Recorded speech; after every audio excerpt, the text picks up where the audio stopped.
I am Dr. Benjamin Levy. I'm a thoracic medical oncologist at Johns Hopkins School of Medicine, and maybe we can just go around the room and introduce one another. My name is Dr. Wally Kern. I'm a radiation oncologist. I'm the Chief Medical Officer for PrecisCa, and I'm also Professor Emeritus at Emory University. Hi, I'm Michelle Ginsberg. I'm Director of Cardiothoracic Radiology and Vice Chair for Education at Memorial Sloan Kettering Cancer Center. And I'm also a Professor of Radiology at Weill Cornell Medical College. Mike Lanuti. I'm a thoracic surgeon at Massachusetts General Hospital in Boston. I'm the Director of Thoracic Oncology for our Division of Thoracic Surgery. Also have an adjunct associate professor at Harvard Medical School. I'm Ramaswamy Govindan, a medical oncologist with interest in lung cancer. I'm a professor of medicine at Washington University in St. Louis. This is a 57-year-old female reformed smoker with a new screening detected clinical T1 N0 M0 squamous cell carcinoma of the left lung, measuring 2 centimeters and abutting the left mainstem bronchus. And the questions that we're going to try to answer on the first version of the case are what type of surgical options would she have, and if she were medically inoperable. Going back to a question we had before, is there a role for SBRT? So pretty straightforward case. Patient presents with a cough and a right upper extremity weakness and shooting pain. She has a performance status of 0.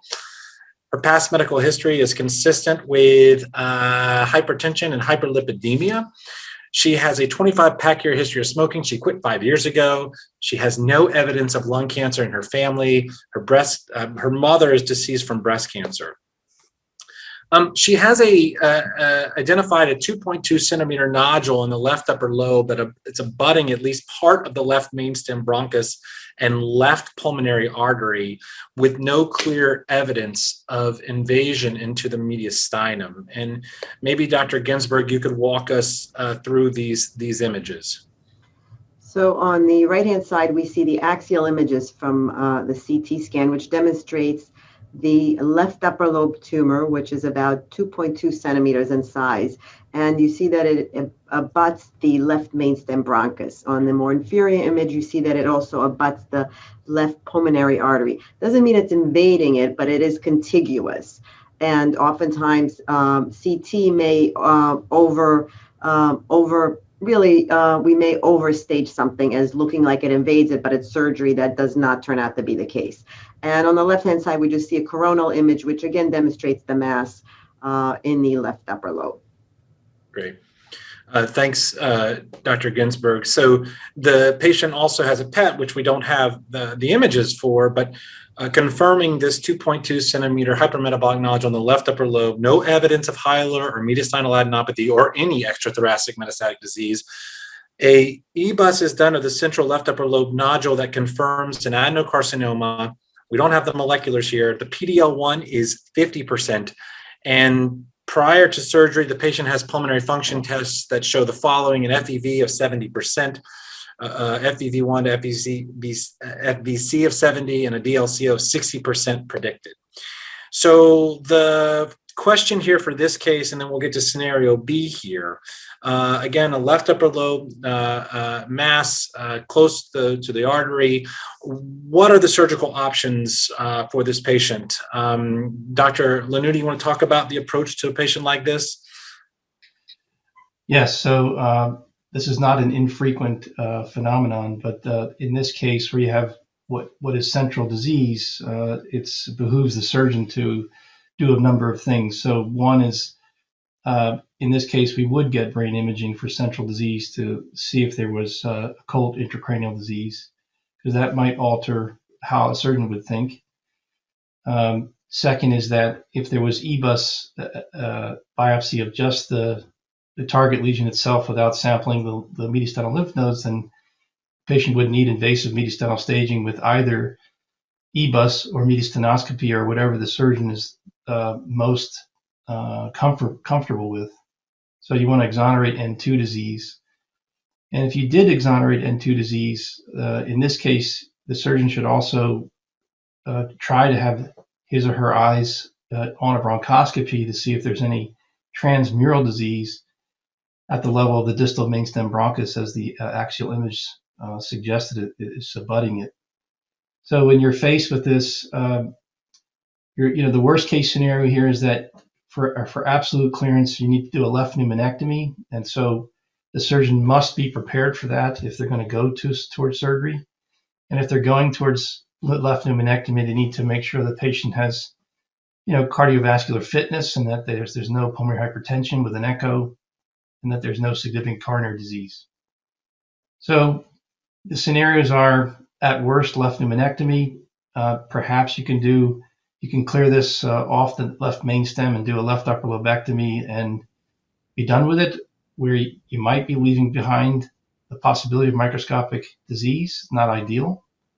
And then there are these more sophisticated approaches like sleeve lobectomies, where you would remove part of the left main stem, left upper lobe, and reattach the left lower lobe bronchus to the proximal left main stem to get away from the disease. There's also a sleeve resection strategy for pulmonary arteries.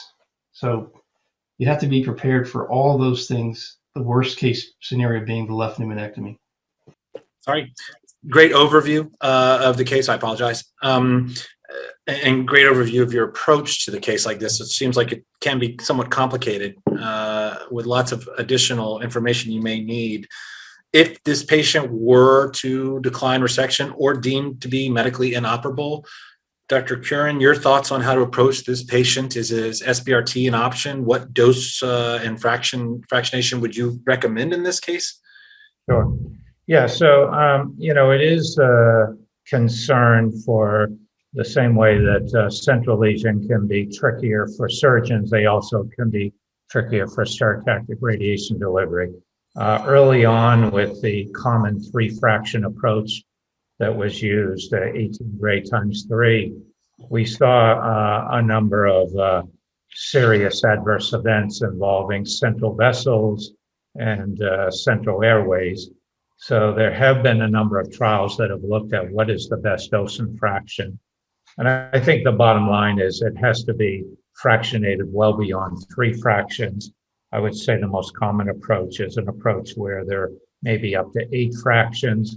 The RTOG Energy did do a dose escalation and found that you could deliver something on the order of, I believe it was something like 6 gray times 7 in a fractionated way to central lesions.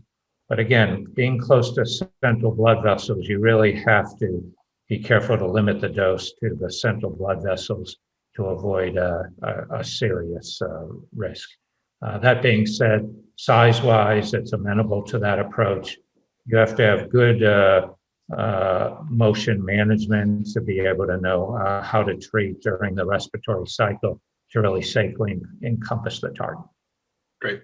So I think to summarize this case, and we have a scenario from this case, a little different, but potentially this patient may need a little bit additional workup with assessment of transmural disease, assessment of mediastinal disease, a brain MRI with a consideration of a left upper lobectomy versus a pneumonectomy. And if the patient declined that, there could be a role for SBRT in 7 or 8 fractions if the patient was not deemed to be a surgical candidate or decided to go against surgery. Is that a fair assessment of the decision making here? A great summary. Okay, so scenario B, and you're just going to have to walk with me on this, is we're not going to have images, which certainly could help out here, and we don't have a lot on the patient case, but let's just assume the patient's the same age. Instead of undergoing a potential left upper lobe lobectomy or left pneumonectomy, this patient has a right upper lobe mass identified, and unfortunately has pulmonary artery injury requiring a thoracotomy instead of a right upper lobectomy, and now has PET avid recurrence along the staple line with no distant disease and biopsy showing recurrent adenocarcinoma. So we have confirmed recurrence along the staple line, but no other distant disease in the setting of a pulmonary artery injury from a right upper lobectomy. Dr. Lanuti, putting you in an unfair situation again here. We don't have the images and the actual details of the scenario, but maybe you can walk us through how you approach these cases and for recurrence in a with a prior injury from a thoracotomy, and can you re-resect in these cases? Is there an option to do that here? Yeah, so I think a couple things we need to nail down. One is, where is this recurrent staple line recurrence? Is it along the pulmonary artery? Is it along the parenchyma? If we make the assumption it's along the parenchyma, it's a lot easier to answer all these questions. So let's just make that leap, if you allow me. Please. So that, having a pulmonary artery injury and having to do a thoracotomy is obviously traumatic for the patient, but in essence, you should divorce yourself from that when you're thinking about, can a patient have another surgical option for recurrence? Because as long as you don't have to need to be very close to the hilum, you could offer a patient the possibility of a resection along a staple line if it was localized, and that is, going into the chest in whatever way you can, be it minimally invasively or redo thoracotomy, as long as they could tolerate it. And again, in the absence of systemic disease, of negative brain MRI, and that you completely restage them. So we're making all these assumptions. That is it localized? And yes, if it's localized and they have adequate function, you could go back in and not necessarily have to think about the fact that they had a thoracotomy on the first go. Dr. Curran, again, we don't have the images here, and your thoughts on PET avid recurrence along a staple line with no distant disease. I know the devil's in the details that we don't have, as Dr. Lanuti alluded to. Radiation approaches in cases like this? Well, it would sound like you'd be defining a fairly small target.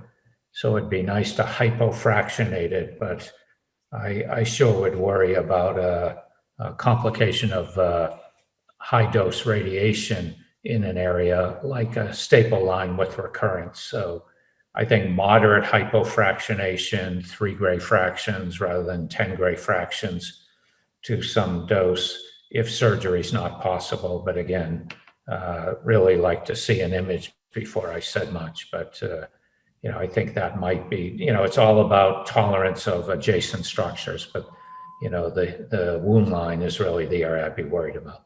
Great. Okay, so a consideration for re-resection depending on the details of the case, and if not a candidate for re-resection, a consideration for a radiation approach for these patients.